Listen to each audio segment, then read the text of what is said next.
And let's see what Roman Alexander Dumas wrote. Oh, he wrote The Three Musketeers. I believe that is actually correct.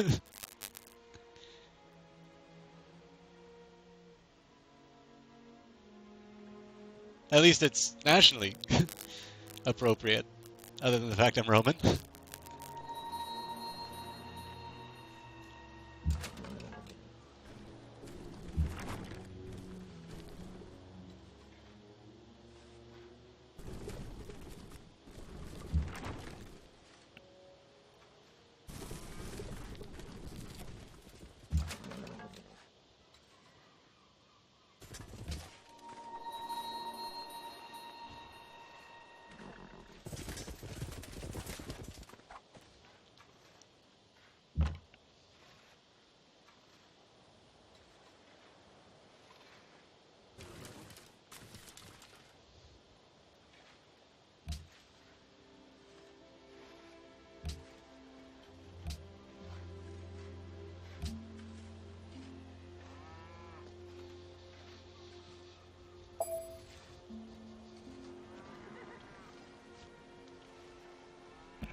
Something just happened.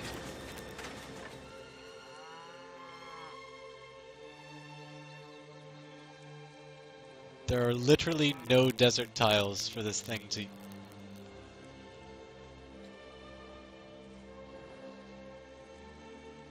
Okay, you know what? Fine. I'll build it anyway.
Thank you!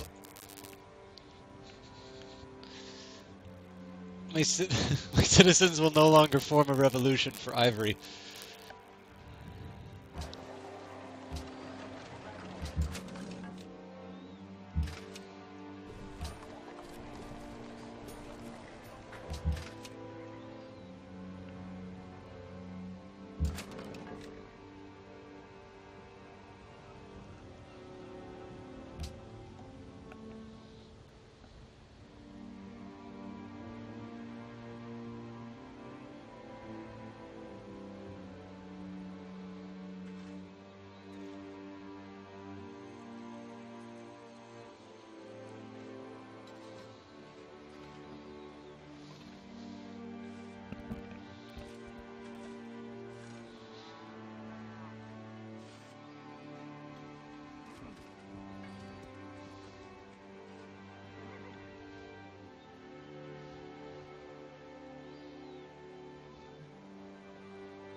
Russia's announcing that it's protecting Yerevan. I think they should worry about their own protection a little bit more.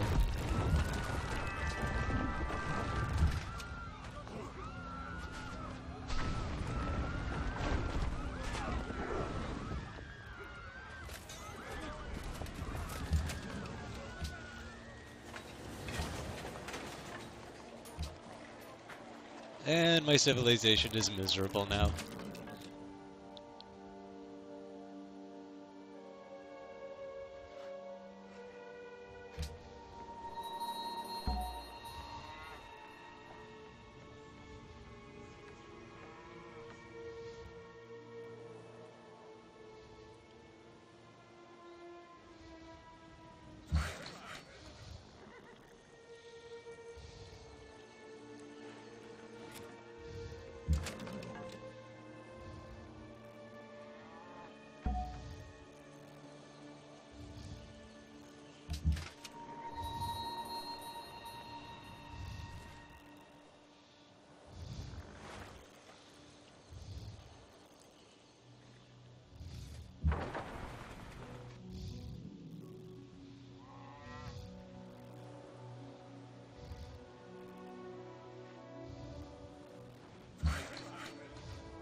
So I think I used to be friends with these guys who just declared war on me.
So maybe just a quick explanation of what I did there. Now that I don't have any really pressing military concerns, so I am at war with one city-state, but they are not going to... oh. Yeah, so am I. But basically, because they're not going to really do a full-scale invasion, any gold that's just kind of sitting in my treasury is kind of going to waste. And so what I did here was just took some of the cities that I have that are not fully developed yet, and I just made purchases on things that will help them grow. So again, things oriented towards food, but also towards production, because that will help them build the buildings that will turn them into Romes. So it's sometimes scary to go and see your gold plummet like that, but as long as you're buying it, well, it's a little bit like life, right? Like, if I go and spend, $700 on an iPhone, that's really just a consumption good. That's something for my entertainment, which I don't think is irrelevant. Entertainment is good, but it's hard to say that that's an investment. And it's something that's definitely going to depreciate. Whereas if I take that money and, let's say, put it into some kind of stock or something like that, or even a savings account, it's conceivable that that will give me some kind of return. So I like to think of the purchase of, especially things that will assist with gold or production. I tend to like to think of those as, you know, putting money into savings.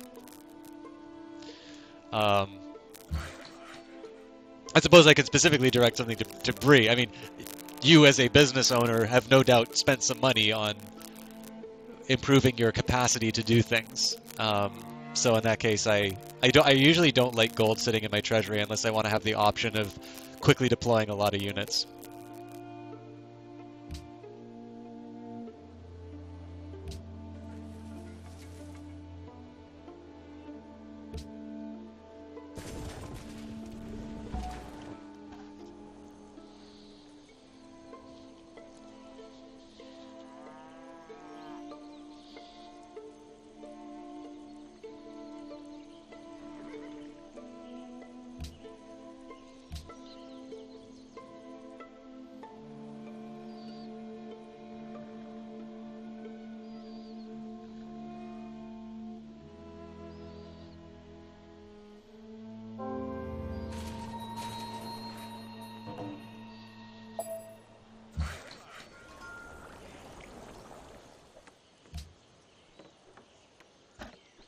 Oh yeah, definitely. I mean, it's definitely it's a little bit like, again, I suppose I can come back to life. Um, Clearly, anybody who saves 100% of their income is not really thinking straight, for lack of a better term. Anybody who spends 100%, with maybe the exception of, you know, a really grim situation where somebody knows they're going to die or something like that, is probably not thinking very straight. You want to find a balance in these things, so it's more of a thought about how you want to shape your next few turns.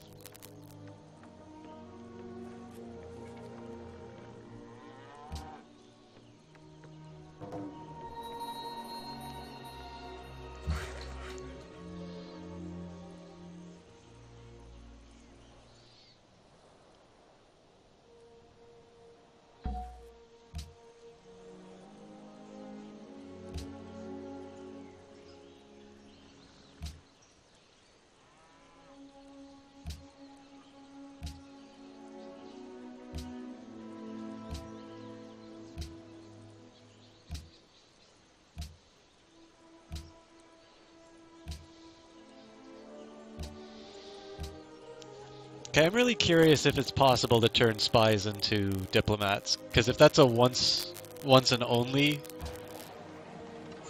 decision, I would be much happier with diplomats than spies.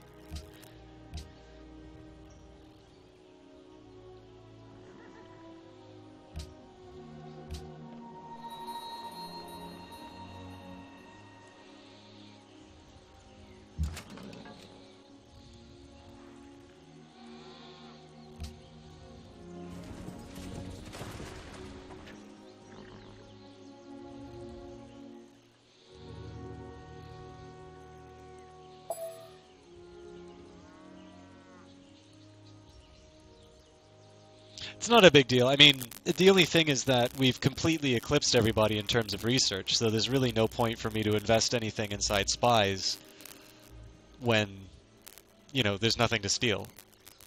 That's why I avoid trading with those civilizations, just because I know I won't get anything out of it.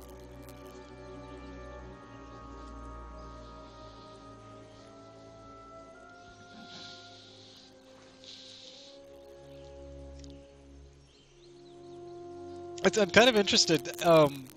There's a lot of activity during the day today, but I was thinking that now that people are finishing dinner, that there might be a pickup in activity right now. It could be because I haven't done a lot of posts about the stream, but I'm surprised it's kind of flattened out.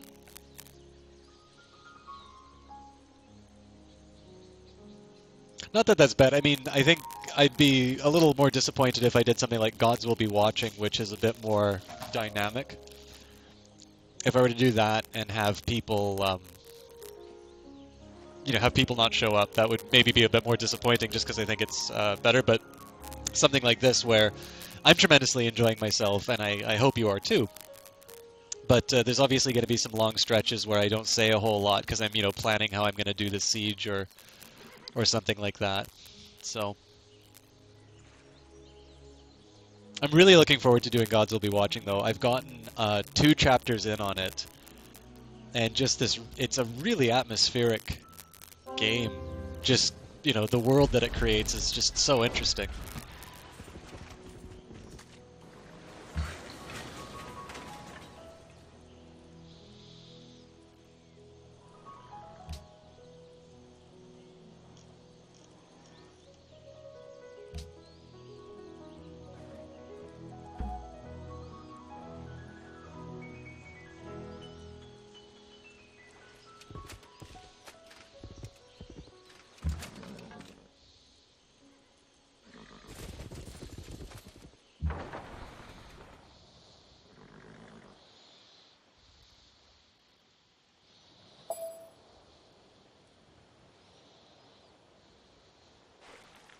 Yeah, I agree. I think there are games that definitely stream better than others. Um, I noticed. I don't know if you've heard of a game called Outlast, but it's a horror game like Amnesia. I know. I think Conan O'Brien actually played both, but I noticed that it showed up in my Steam library under Mac. Now, usually when that happens, if you try to download it, it'll be like an empty file that doesn't do anything. Um, but usually that implies that there is a Mac version in development. So probably not going to happen. It's probably not going to happen this year. Oh, I have no way of getting there. That sucks. All right. Um,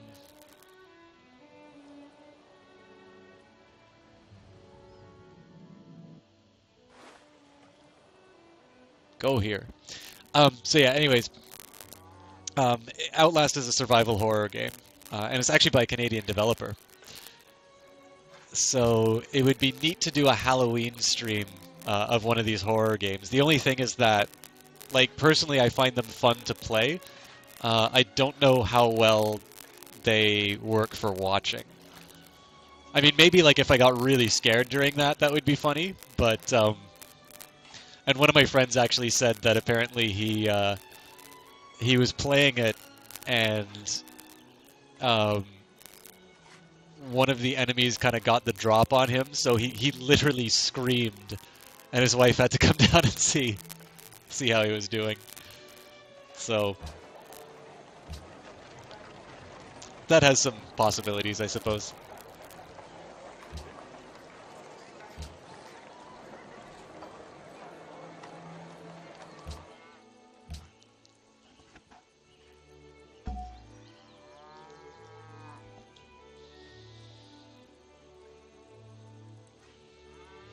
I do feel a little bad too. I told one of my friends when I played Civilization that I would do France, but I thought maybe she was gone, so I opted to do Rome instead because I really like that idea of things built in the capital.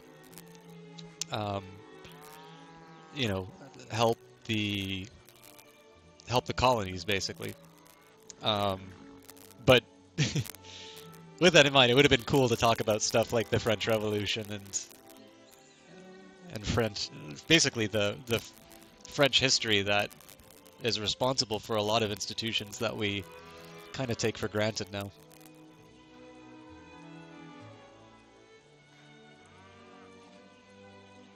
Plus, that would let me talk about The Tale of Two Cities. What a wonderful book.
I'm gonna do my best to keep my units out of your way, but let me know if I need to move any of them.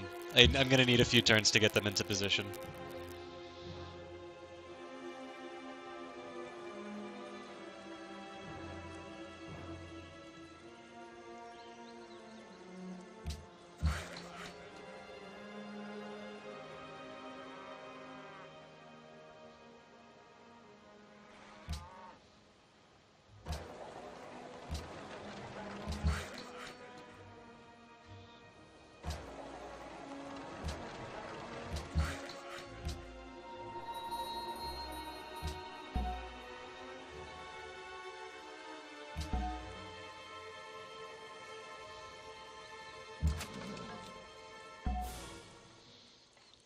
Thomas Gainsborough.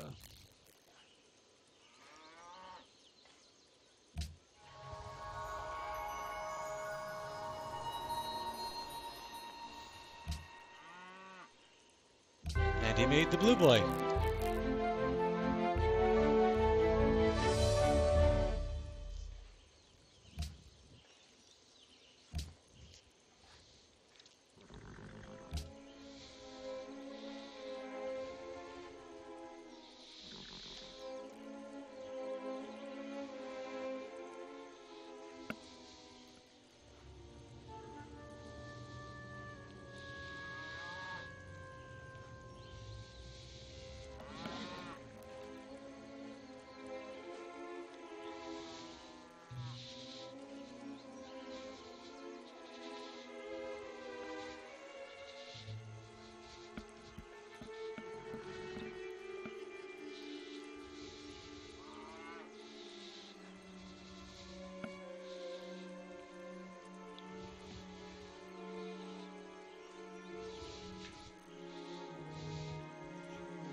Okay, so I held off making peace with Boudica just because if I do, that will mean that we make peace with Biblios, and I know we want to add that to our empires, so we'll wait till that falls, and then we'll make peace with Boudica. Or the Celts.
I would consider it a failing of Roman ingenuity that half the planet remains unexplored, but meh.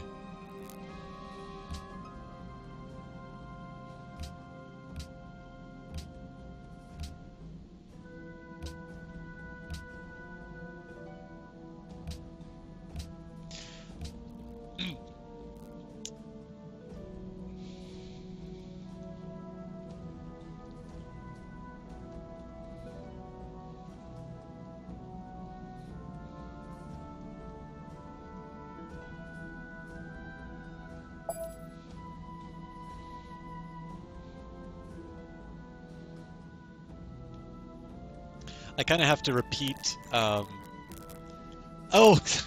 yes. Sorry. We're still going on this multiplayer game.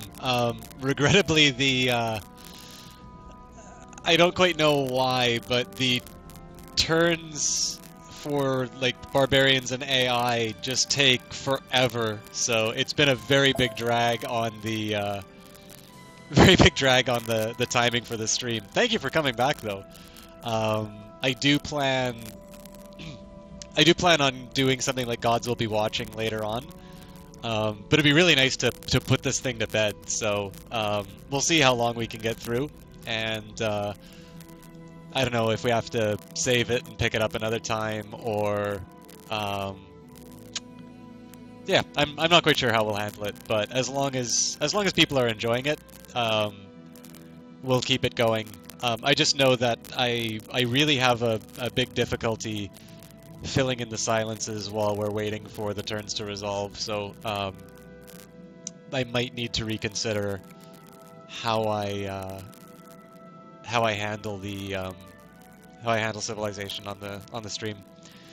I think I did promise someone. Yeah, Civ ends you. Oh, for sorry, just.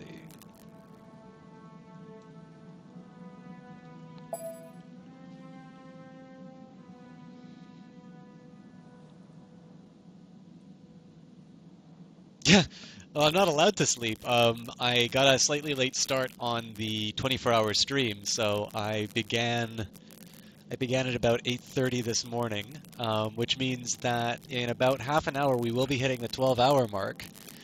But I got a long night ahead of me. But it's good. I mean, we're so close to hitting the goal that, you know, if I were to shirk in my responsibility,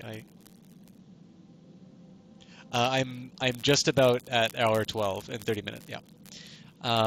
Sorry, I wasn't quite sure if I was clear on that because of the delay. But yeah, I mean, the big thing is we're so close to the goal, and so much of that goal was earned before this stream started, that it would be, I don't think it would be right of me to just, you know, turn around and say, okay, well, you know, I asked for $1 per hour, and you all contributed that, but yeah, I'm gonna make it $2 an hour now. I'm only gonna do 12. I have made a financial contribution myself, but I think if I've committed to doing something in the name of charity, I should be fulfilling it. Plus, I mean, it's an excuse to play a ridiculous amount of video games. I don't think I've ever spent this much time. I mean, this morning playing Slip, I don't think I've ever spent quite that much time on a single focused sitting of a game. So.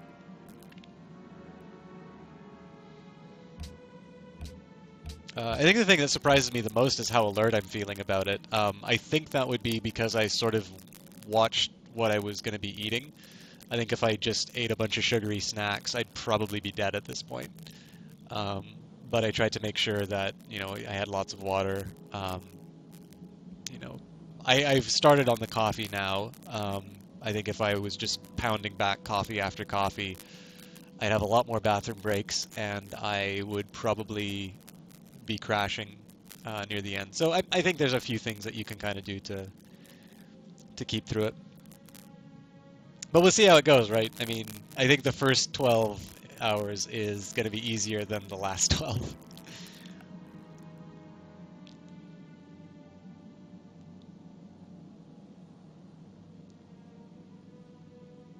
Man, this is an unusually long...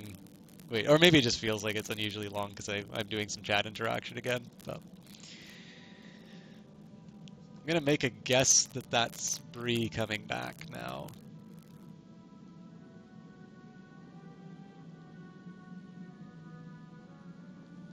It's kind of weird to watch the... I know the viewer numbers aren't entirely accurate because I know people have left and the number's higher, and I know people have joined and the number's a bit...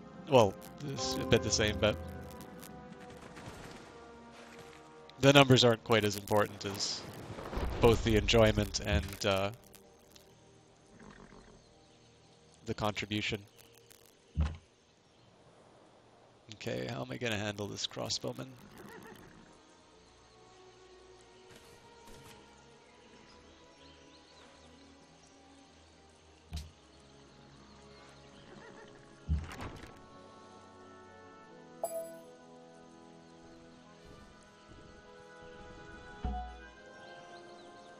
Well, it's progress, right? I know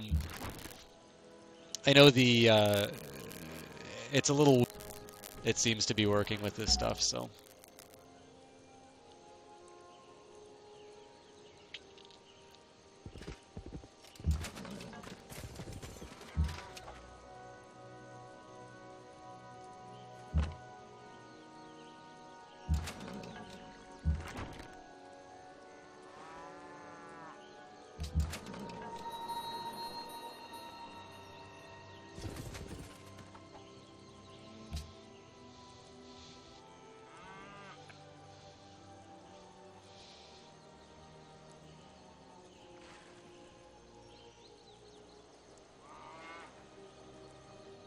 Oh, that's awesome. Thank you so much for, well, first of all, for the words you used. But, I mean, that's absolutely wonderful that you shared that. Thank you so much.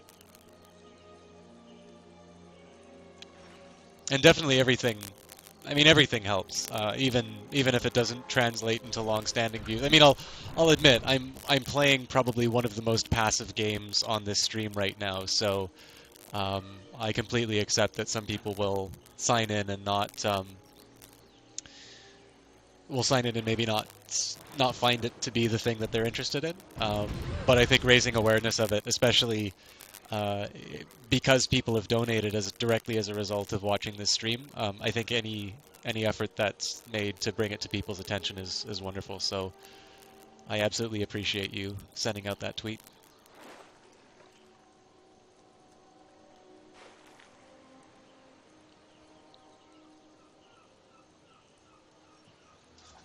I don't know how many turns it's going to take down Biblios. I think its cannons can definitely cause us some problems. But we have a couple of great generals here as well, so...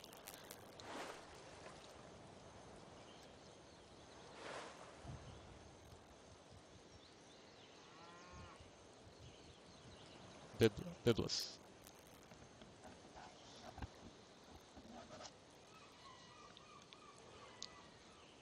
If it gets really desperate, I've got... So in addition to Thucydides and Herodotus, I found my Plotinus, I have my Plato, collected Plato, and my Hellenistic reader. Actually, it's a Neoplatonic reader, so I've got a few Romans in there. And then my Hellenistic reader, so that's a lot of Diogenes Laertius. Oh, wow. You're an influential man on Twitter. There's a bunch of people that just stood up. Welcome to the stream. Thank you all for tuning in.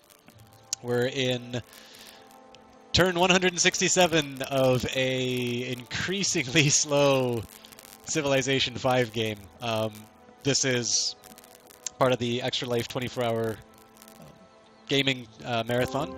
I decided to live stream it as a bit of a thank you to everybody who... well, I don't know. I just had a big spike in viewership. But it kind of flattened out again. But yeah, for the introductions to those who just signed in, this is part of the 24-hour streaming challenge. It's raising money for the BC Children's Hospital, and the person I'm playing with is Bree, also known as Philosophriki. My goal was 360, which we're at 333 at the moment. Her goal was 1,000, I believe, and she has exceeded that last I checked. So certainly somebody who's done quite a bit more than I could even hope to on this stream. But certainly somebody who also has demonstrated the, I think both the ability, but also the value in terms of being somebody who you want to support for this kind of thing. So certainly I'm very much playing in her shadow, but it's certainly a nice place to be in because it's nice to play with the best. All right, assign delegates.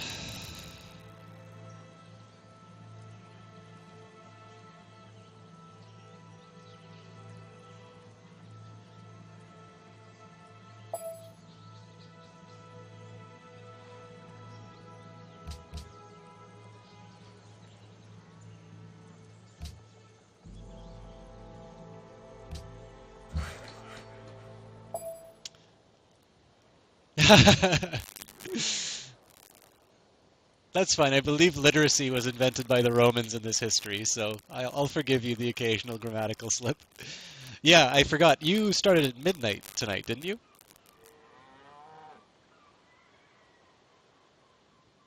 Or last night, I guess.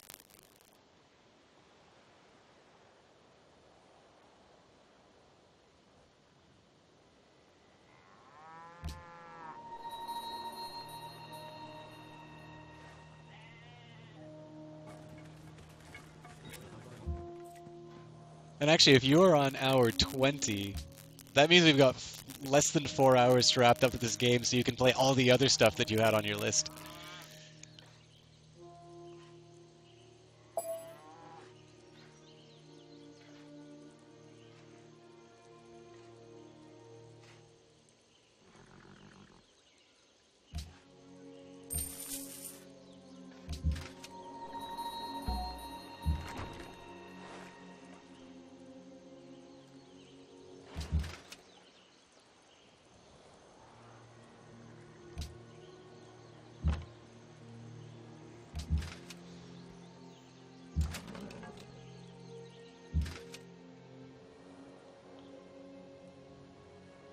Oh, I completely forgot about this guy. Let's charge him in there.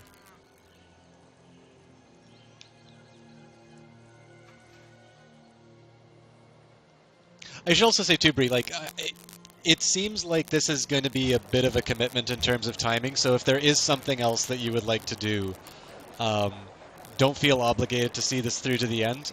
We could probably save it and pick it up another time. That would also possibly be an opportunity for me to bring in a couple of the class assists if they were interested. So, certainly I would be very happy to continue. That's not an invitation to say we should drop it, but I also don't want this to be a prison sentence or to have my interest monopolize your challenge.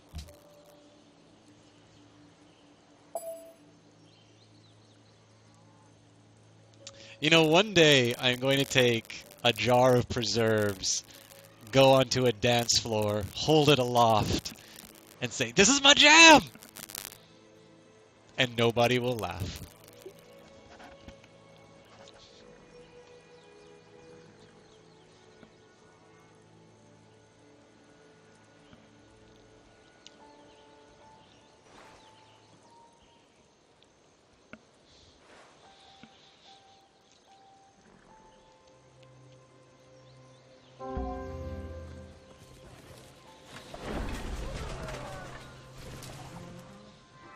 What? They're not allowed to shoot at me.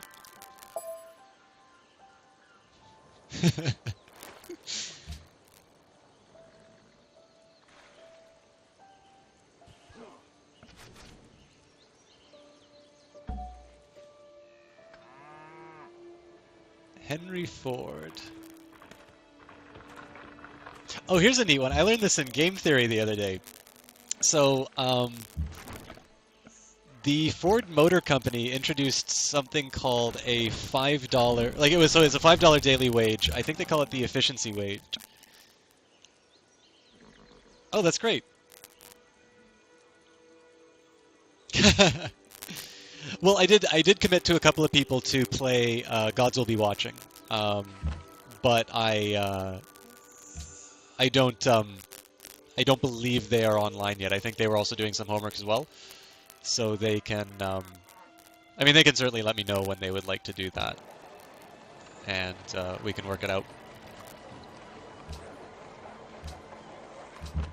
Anyway, so because I produced Henry Ford, oh, let's make a proposal. Embargoes. World's Fair. World's Fair might be useful.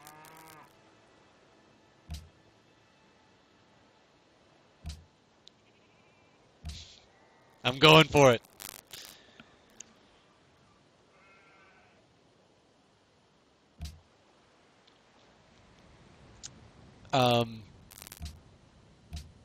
What? I made a propose. There we go. So is Ford Motor Company. So they introduced a wage which was significantly higher than the prevailing wage. It was basically $5 a day. And so the idea we were talking about was and what's known as an efficiency wage. Oh, I wonder if I can...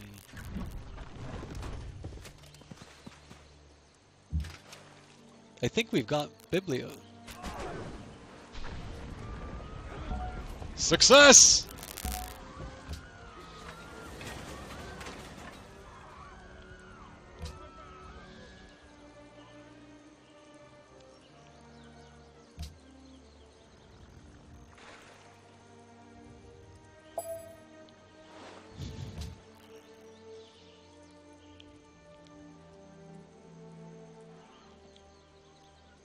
Okay, Ford Motor Company.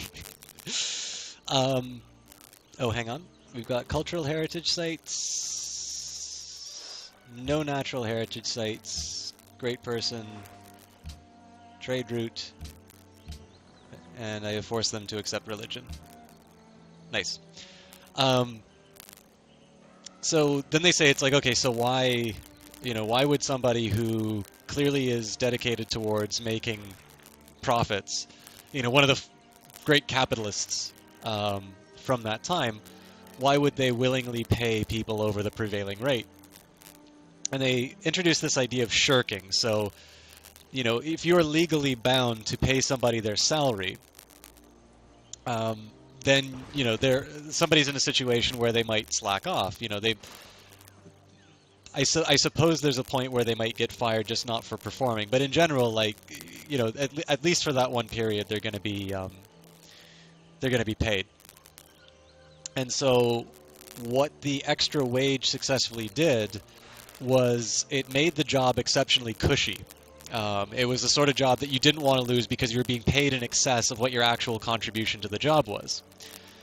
But what it did do was it suddenly made the cost of shirking, the cost of slacking off, that much higher for you. And so what it translated into was much higher productivity across the same workers. One final one final consequence of this act was that it sort of introduces a permanent unemployment, because in the end, if you're paying people at these really cushy wages, and they don't want to get fired, then there's going to be greater labor demand than is actually needed. Again, you're paying people more than what their real value is. But nobody wants to lose that job. So, I don't know, it was an interesting story. I don't have any like major takeaway to take from it, but I thought it was a really creative way to deal with this problem of not being able to identify who's slacking off directly. Oh, I've got another prophet. Where do I want to spread religion?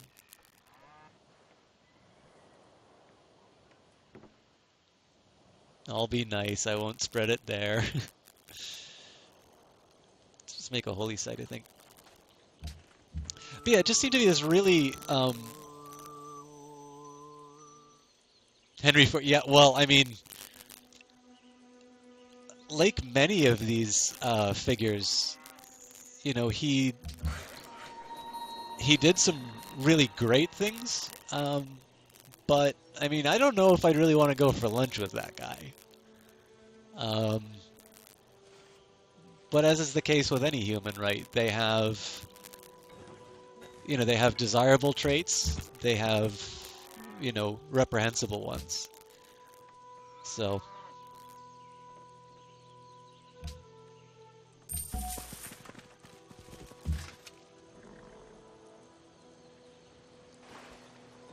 I mean, the big thing too, I'd like to think that my political sympathies are definitely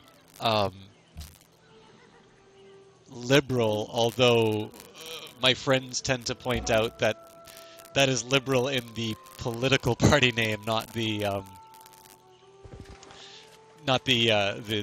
traditional definition of it. And I'd like to think that I kind of vote based. Yeah, you can't. I definitely do not see Henry Ford doing 24-hour gaming charity. But yeah, so I mean, I'd like to think that my sympathies are genuinely politically liberal. But with that in mind, there is a certain point to be made that even if Henry Ford did not directly give to charity, and I don't actually know what his charitable activity was. You know, I'm certainly giving something that I have the capability of doing, in the hopes that people will do this, will do some giving as well. But that said, I think what Henry Ford created was something that did create an improvement in people's well-being, both through the jobs that were created, but also through improvements in technology, where we were able to use the resources that we had available in better ways. So it's kind of difficult to measure something like that.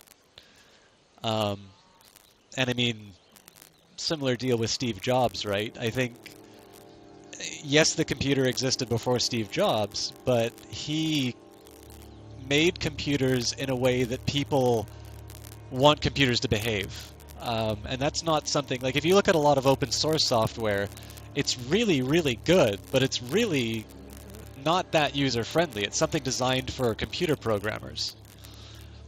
And so I think the great thing that Steve Jobs did was he finally made computers accessible so that if a doctor wanted to do something like map the human genome, he or she wouldn't need to sit down and learn programming to do that. A doctor would go to a piece of software that worked in an intuitive way, and as a result, you know, I don't think we give all of the credit that is due to the medical practitioners to Steve Jobs for making the tool that they want to use.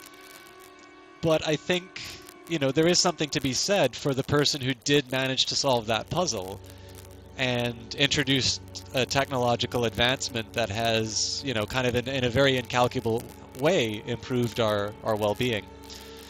So I guess that's just a big, long way of me saying that, well, again, I would like to think I have sort of politically liberal sympathies. I'm not entirely, I'm not going to go so far as to say that figures like Henry Ford or that are, you know, these 1%ers who need to be, need to be brought down a peg. Although I'm not indifferent to income inequality either. I know one of the nice people to think about is a figure like Andrew Carnegie. Especially because certainly when you're talking about times where maybe it's not guaranteed that the government is going to provide some kind of a social service or that, charitable work by people is so much more important. And certainly Carnegie was a very giving man from what I can understand. And of course, everybody loves Scotsmen who are very, very successful in business. I'm particularly a fan of John Walker and his amber restorative. Um, but plenty of Scotsmen who are very successful at business, but also tend to be very generous people. Of course, this isn't limited to the Scottish. I'm about to go to war with the Celts, it looks like. So, um, but Carnegie is absolutely a figure who's rightly held up, and I believe did some writing on charitable work. I think he wrote the Gospel of Wealth, although I've not read it myself, so I couldn't say if it presents us something that we can take with today.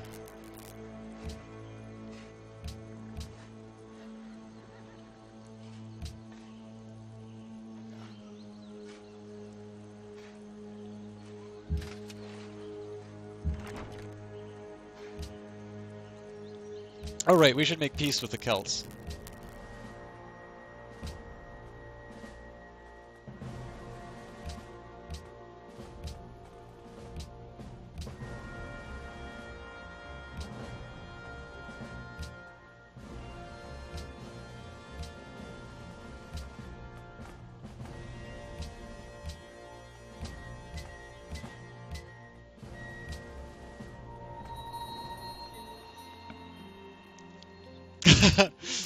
The Bill Nye of socioeconomics, that's a very high praise for sure.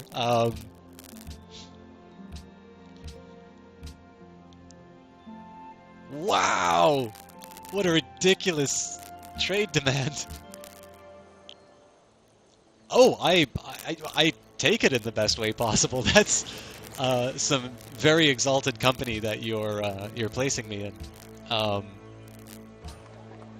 mean, the thing is, this is stuff that's interesting to me, so I like to share it, and I think in many ways, I think maybe particularly economics, which is a subject that I'm studied in.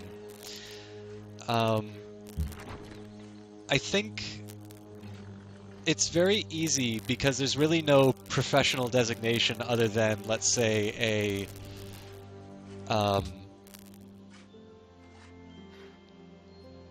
oh. Yeah, I don't think Boudica wants to be friends with me right now.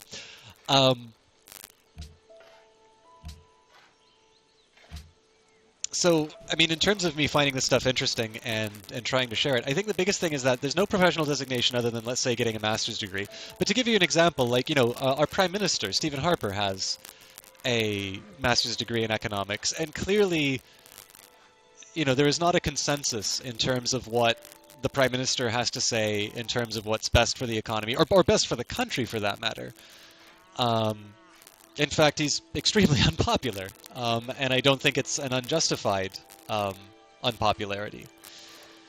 Though again, I certainly leave the judgment to people who are experts in terms of the things that they're talking about. I'm not particularly fond of what happened to Stats Canada, and I use the data sets that they produce, and so I'd like to say that it's something that affects, my ability to do whatever minor research I need to do for an assignment. I couldn't necessarily say anything better in terms of foreign policy, let's say, than Richard Fowler, who was quite critical of his deployment to Iraq, although Fowler felt that he didn't do enough. So there's two sides to that issue. But one way or the other, the big thing is that there's no professional designation for economists. And so, especially with television the way that it is, it's very easy for, somebody to come on to television, call themselves an economist, and just say, anything that pops into their head. And so you sort of get this Kevin O'Leary-ish sort of,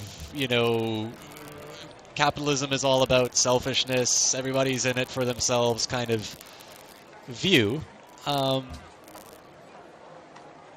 I think I think, first of all, it's an incomplete picture. And I'm not entirely sure I know a lot of people who are proponents of capitalism who think about the world in that way. And so, if there is a way for me to share with people what I find interesting in these subjects, and maybe promote them to think about it in a way that's maybe a little bit, different, or maybe something other than what they'll get from some guy shouting on a television. Um, I'll share it. And I mean, if Civilization is a nice vehicle through which that can be done, video games are fun.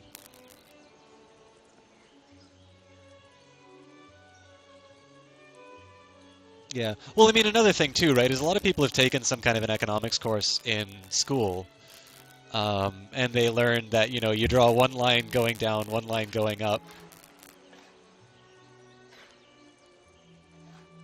Yeah, actually, that's a very common conception, and I certainly have many accountant friends. But to give you an example, like some of I'm not fully committed to it yet, but for example, the thesis that I write as part of my final year, I'm very strongly considering taking on the topic of terrorism. Yeah, actually, that's a very good analogy. That's like saying civil engineers can only talk about biology. Um, but yeah, so certainly, I mean, economics has given us a very rich set of tools with which to analyze problems.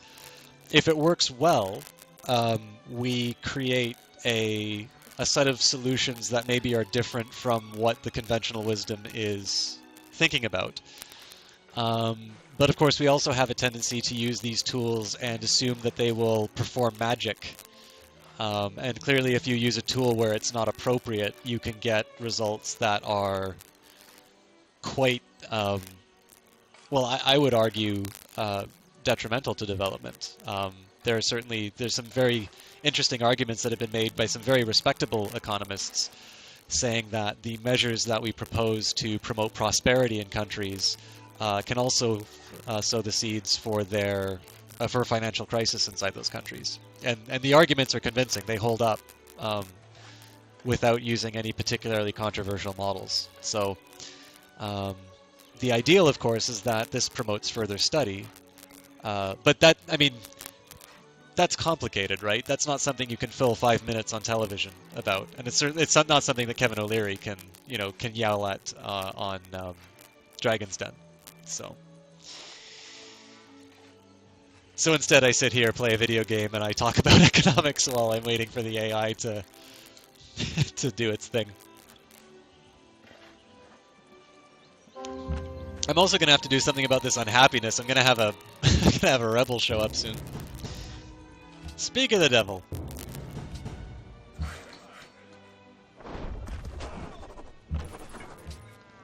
Romans know how to deal with the rebels.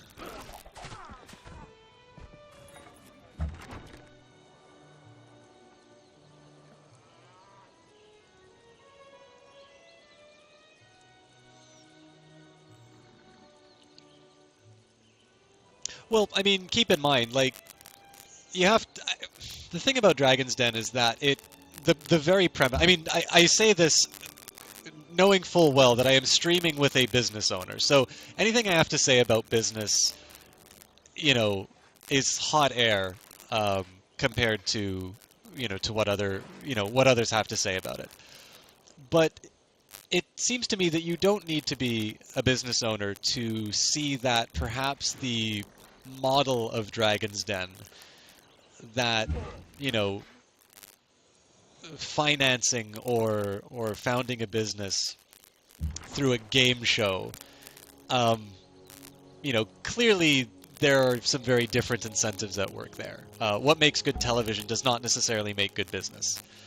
And I mean, it's like when I go, if I want to go and buy fish and chips, I am kind of adapting something I heard from a lecture somewhere.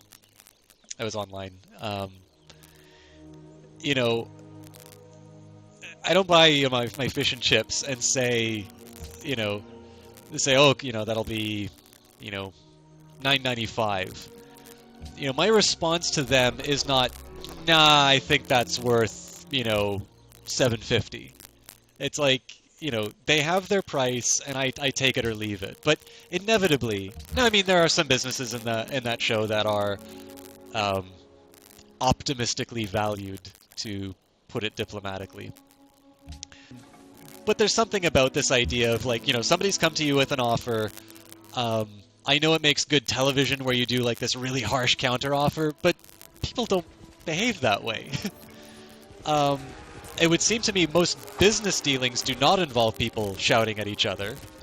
Certainly the old adage, you catch more flies with honey than vinegar, although I am told that apparently you do actually catch more flies with vinegar, so take that as you will. But yeah, just, I mean, they hire people who make good television. You know, it's a very popular show. It's a very successful show. I'm not entirely sure I would want to show somebody who wants to, you know, do something, create value for people, you know, charge money to do something. I'm not entirely convinced that I would want to show them this story of, you know, a bunch of people who are just out to screw them. Or, you know, somebody trying to cheat them. Well, I mean, I just said the same thing there. Or, you know, somebody going to yell at them because they got the valuation wrong. But that's, I mean, I've watched Dragon's Den, right? Like, you know, I'm just as... I'm part of the problem. I reward them for putting that kind of programming on, because, you know, junk food's easy to consume. But yeah, it's just I'm not entirely sure that show communicates the sort of things that we would want to tell aspiring business owners. And then certainly the points on capitalism, you know, certainly they are practitioners in the system that we've chosen. I love Bach. That definitely was not Bach that was playing, but I'm happy that Rome created him. But yeah, I don't know. It's an incomplete picture, I think would be the nicest way that I could put it. But the same could be said of many things, I suppose. I'm also just trying to not give Dragon's Den too much free publicity on here.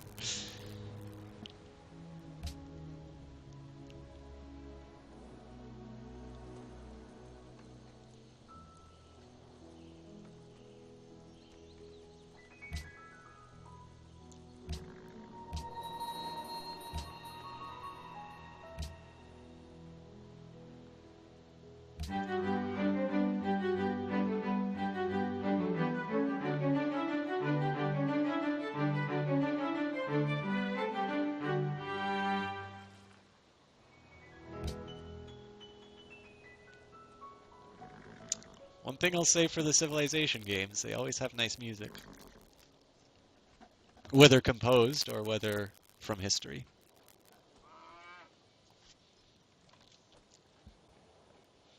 I think it's time to spend some money. I'll wait for that next turn, but I've got a fairly large horde, and there's really no excuse for my civilization to be so underdeveloped. We also have a foothold on the new continent, which we should be exploring, so... Should probably build a harbor there once the courthouse is complete, but...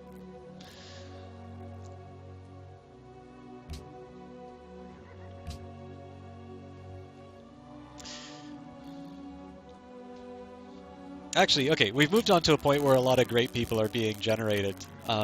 So there's an interesting argument. So I should maybe be careful with this author, because her name's Amy Chua. Now, the book I know her for is a book about hyperpowers. I don't actually recall the specific title. But the books that she is famous for is Battle Hymn of the Dragon Mother. And then she also wrote another one about success, which I think had these accusations of racism. And on the CBC, they had a sociologist to kind of talk about it. And the point that he made is that, you know, so many sociologists disliked the book because it's a very well-studied issue in their field. It's got a lot of controversy surrounding it. There aren't a lot of clear answers. But I think, you know, but he says, like, the thing is that people don't pay as much attention as what this book has gotten, and this book really didn't bother to do any research in terms of what, you know, about what other people have written. on this topic. It's very selective in its use of statistics. So I won't talk about the book that had controversy. I don't even know its title.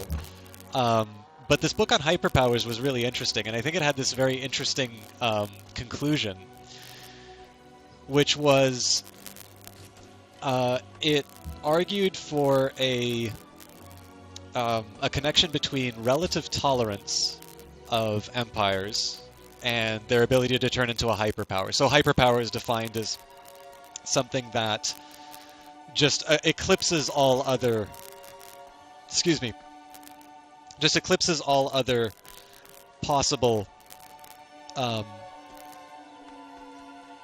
what's the best way to put this? Contenders. Oh, 1 second here. I gotta figure out what I'm doing with these.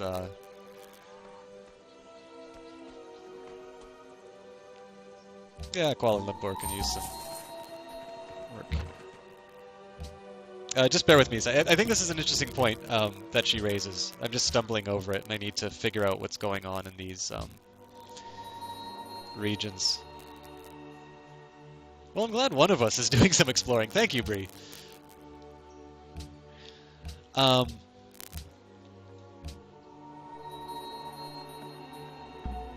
just complete my turn, and then I'll talk about the hyperpower point.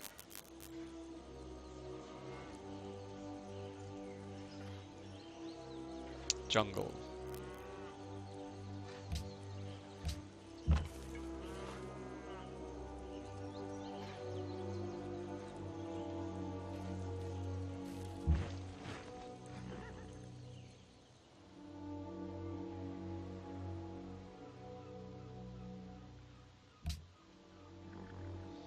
So one drawback about this phase of the game is that I kind of have a big military, but I don't know what to do with it. Oh, I was going to spend money this turn. All right, anyways, doesn't matter. So this point on hyperpowers. The connection that she made was between relative tolerance and becoming a hyperpower. So this thing that eclipses all others. So a really good example would be after the fall of the Soviet Union, the United States would be considered a hyperpower. You know, people will want to ask whether or not the United States is a hyperpower now. Not something I can weigh in on. I do not know enough about international relations to talk about what would define a current hyperpower. But probably the prototype that people want to think of for a hyperpower would be the Roman Empire. Just, you know, in its sphere of influence, it, you know, there is nothing like it. It is effectively the empire on which all other aspiring empires model itself. I mean, if you think about Napoleon, I mean, even the degree of through which the Roman Empire has influenced people's desire for this level of power. You have Caesar, the Russian term Tsar, the old German title of Kaiser. You know, all of these things derive from Caesar. I mean, even that is from the family name of the guy who introduced empire, or became effectively the first empire from Rome, who kind of overthrew the Republic, for lack of a better term. Julius, in this case. I mean, Augustus, so far as I can tell, was not a blood relation. He just simply adopted the name because the name had that power. And certainly, you know, I mean, even Mussolini, as much as I would not want to put him in any real conversation, to be completely honest. But, you know, Mussolini wanted to model himself after the Roman Empire as well. Let's trade some embassies.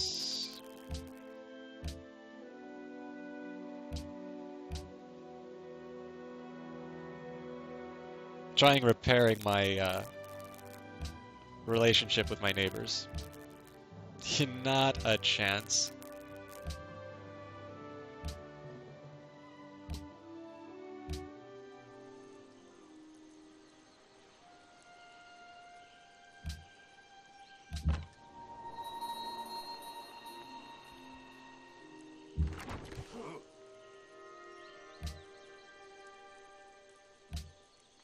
Okay, um, so you've got, if you want an image of hyperpower, think of the Roman Empire.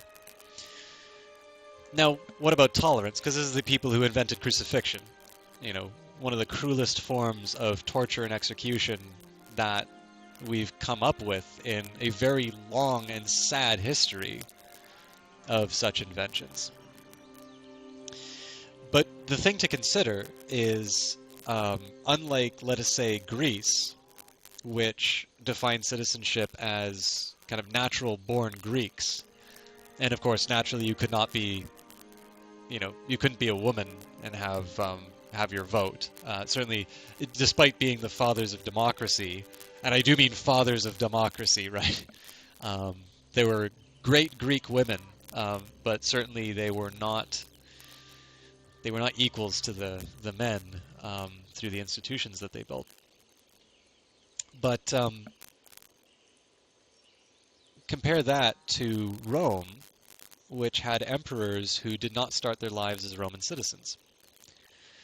Now, they had slavery, they had cruelty, for sure, but they had a level of social mobility that didn't exist in other regions.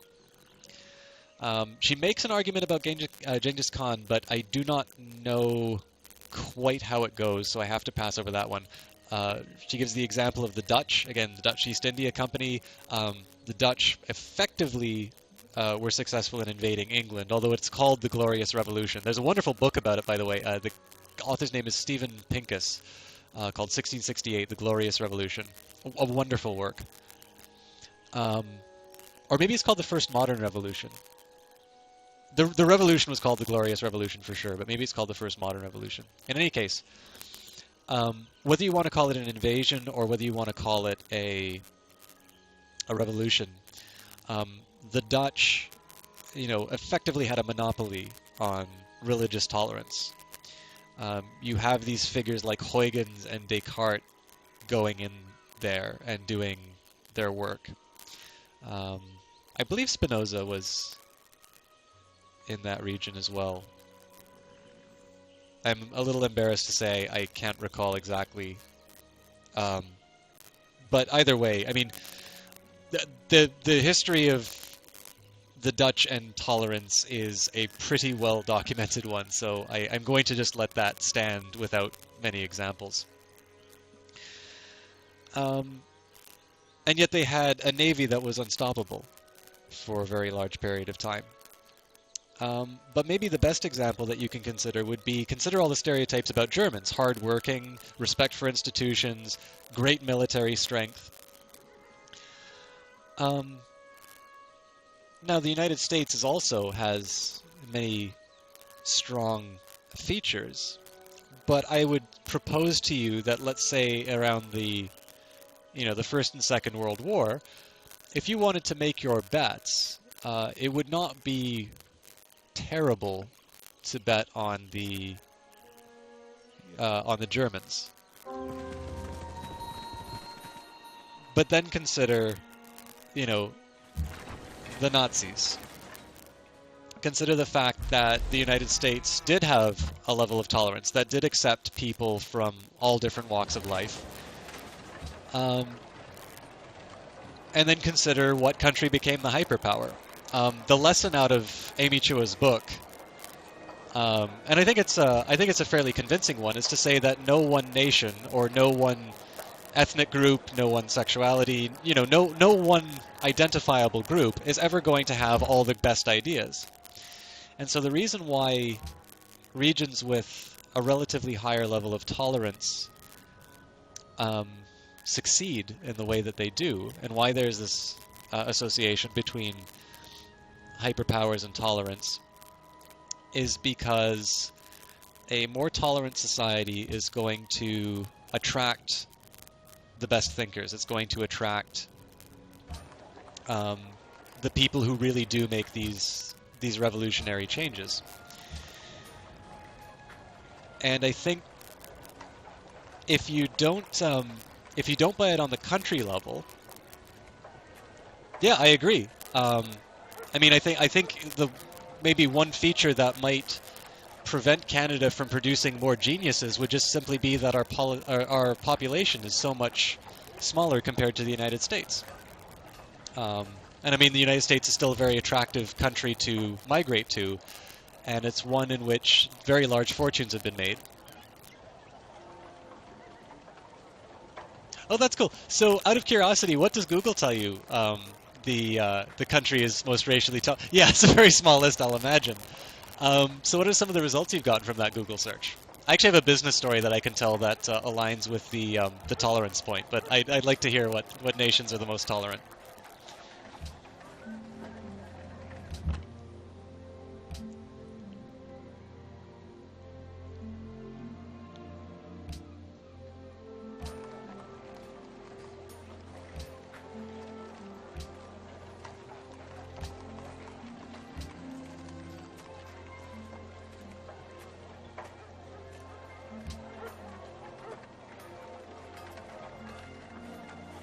Yep, that's a good one.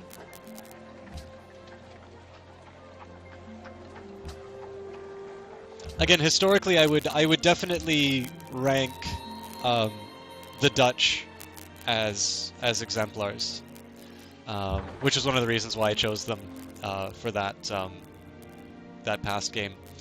The business argument I would make to support Chua's thesis. So, I mean, clearly, you know, I'm sort of taking what she says for granted, and there is at least one respectable source I've had that suggests that she did not look very carefully in a separate book that she wrote about a different topic.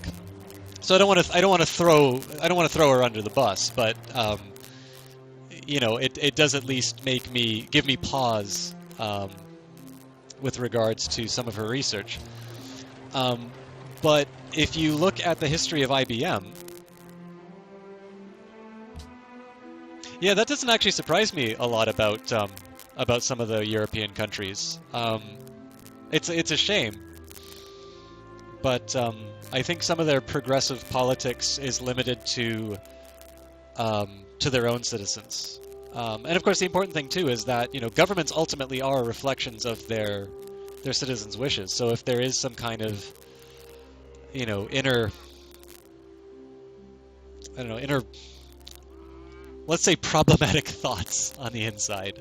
That's such an ugly term, but I mean, it's going to be reflected in the country's policies. I think the true leaders are the ones who are able to navigate that very dangerous strait well, but there's few people who can do that. But the IBM story, so if you look at a history of United States civil rights legislation, I'm particularly thinking about the racial discrimination, but also in terms of equal pay for women and such. IBM has had hiring practices that predate the legislation. So they had no problem hiring black employees even before there was legislation telling them they should do so.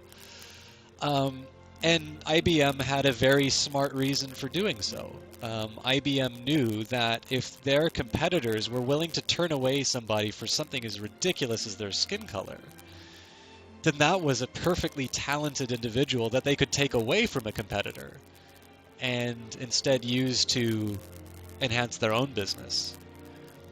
And I mean, is IBM still around? Yeah, it's one of the few technology companies that's more than a century old.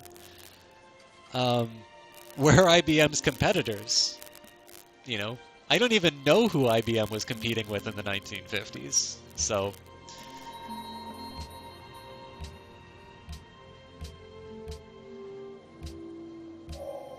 you have discovered navigation. The winds and the waves are always on the side of the ablest navigators. I have to assume it's Decline and Fall of the Roman Empire. I don't know what Gibbon wrote otherwise. I actually got a prize at an IBM presentation for being able to answer the question, what was IBM's first product? Most people say a cash register or, you know, like a calculator or something like that, but it was in fact a cheese slicer.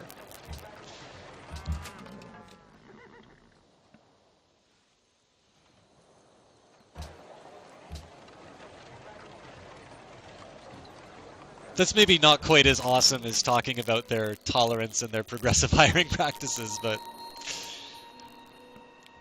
yeah, cheese slicers. You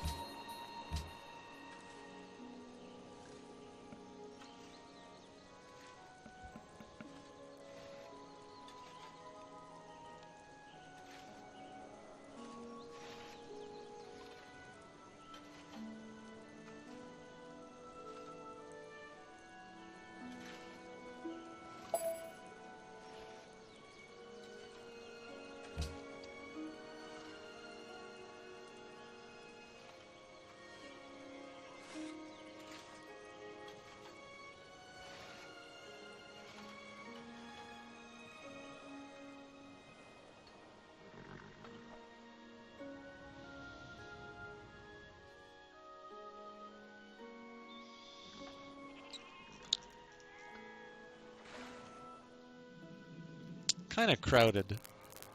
It's a shame. I would have liked to have a nice top-down view of the globe.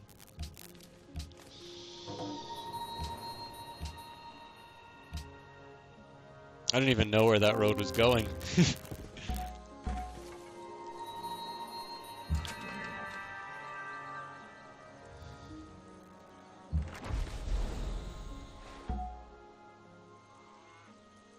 Imhotep! 1770 AD, he's a little late to the party.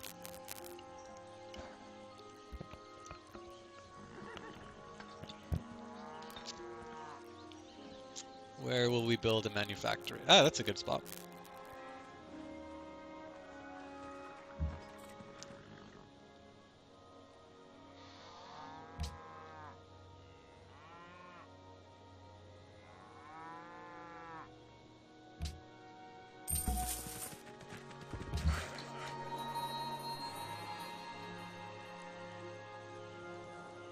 I really don't want to chop down any more jungles. It'd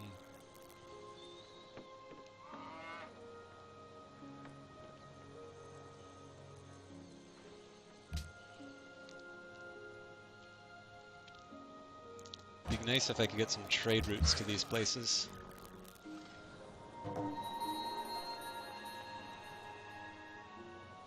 Everything else is connected, so I just need my Russian friends to...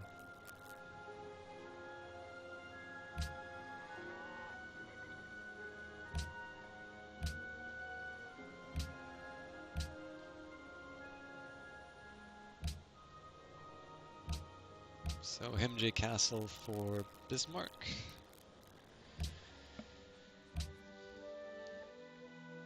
Oh, you know what? They're gonna charge so much. I have nothing I can trade for that. That sucks. Okay. I think it's time we went on a spending spree. Oh.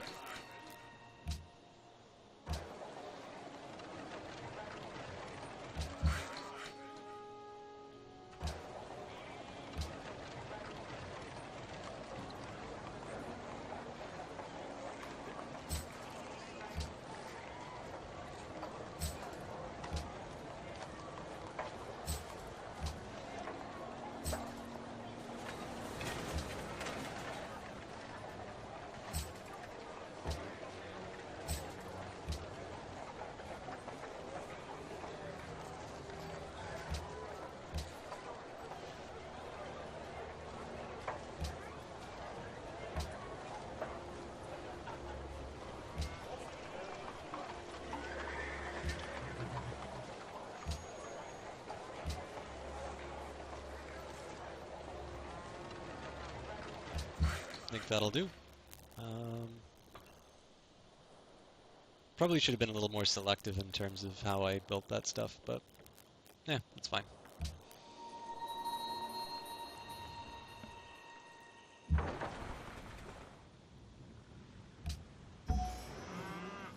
Is this something I can go into? Yes, finally! Okay, we can do some real exploration now. Alright, so now I've covered relative tolerance and hyperpower. I've covered IBM's hiring practices. What the hell am I supposed to talk about for this break? Oh, thank God, it was a short one.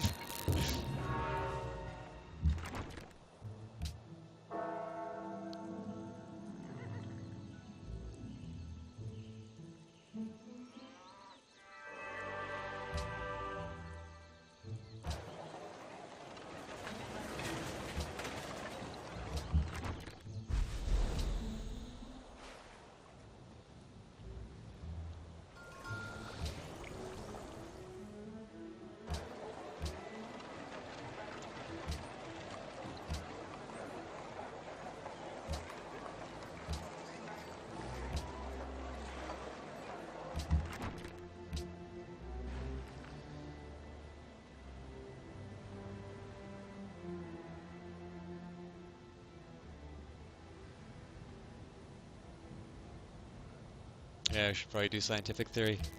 It's so good for production.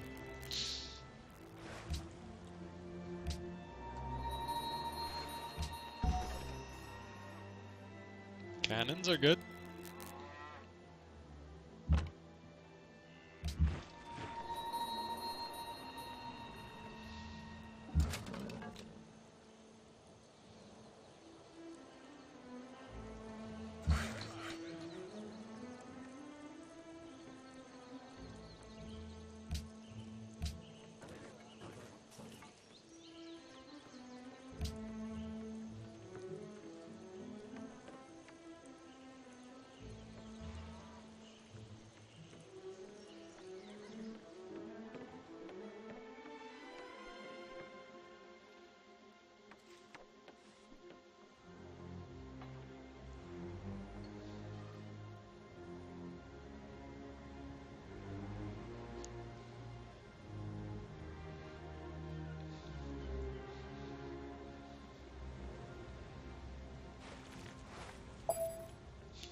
I do not envy your task trying to take that little corner. I also didn't know you were such a warmonger.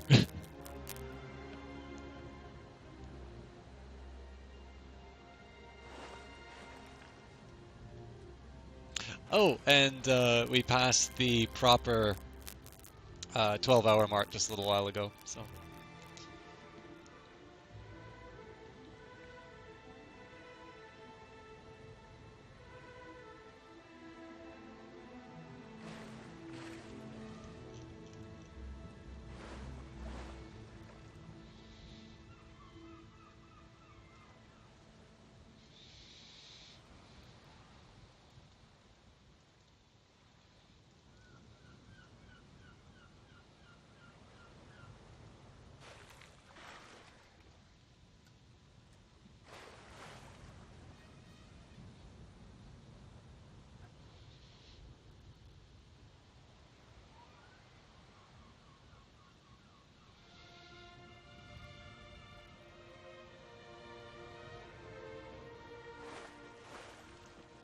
Oh.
Yeah, I should not be surprised that didn't work. Okay, so it can't be the way I'm capturing it.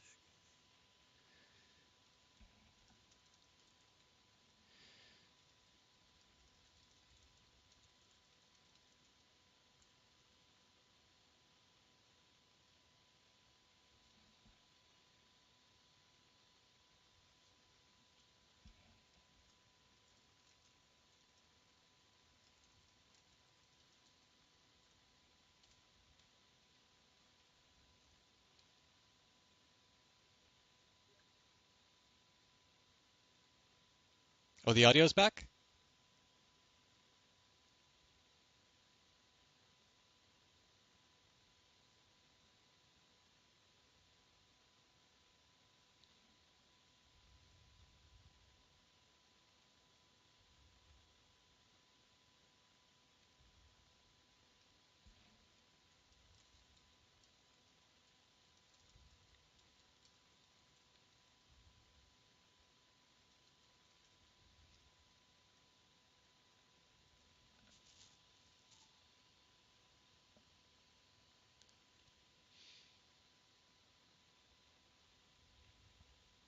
Hmm. Well, I mean, this has been going nonstop for 7.5 hours. Um, I'm thinking I should maybe reset the stream just so I can get this over with.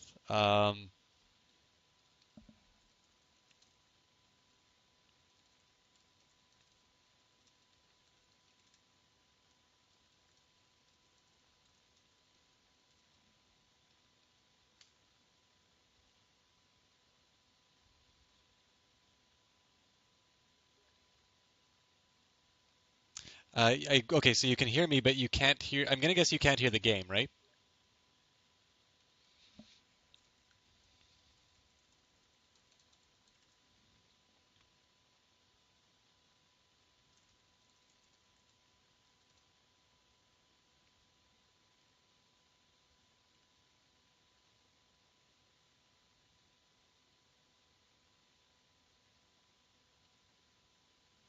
I mean, if the game audio is good for you guys, I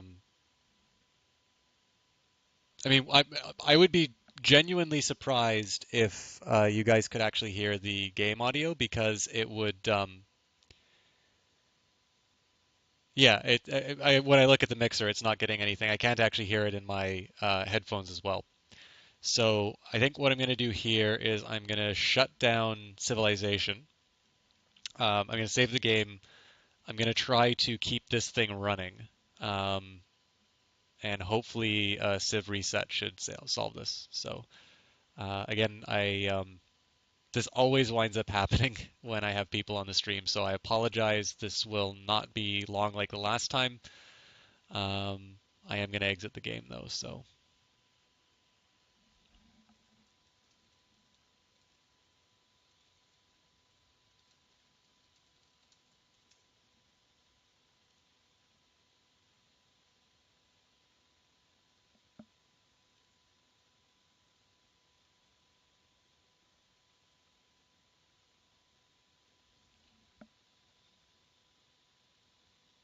Okay.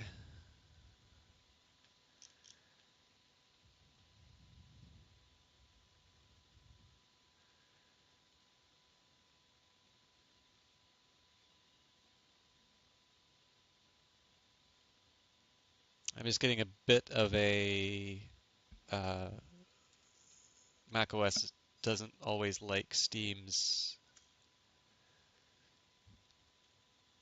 accessibility options.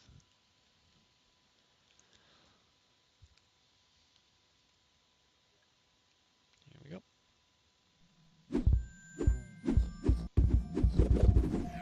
Okay, yeah, the audio is totally boned. So I'm at this point I am going to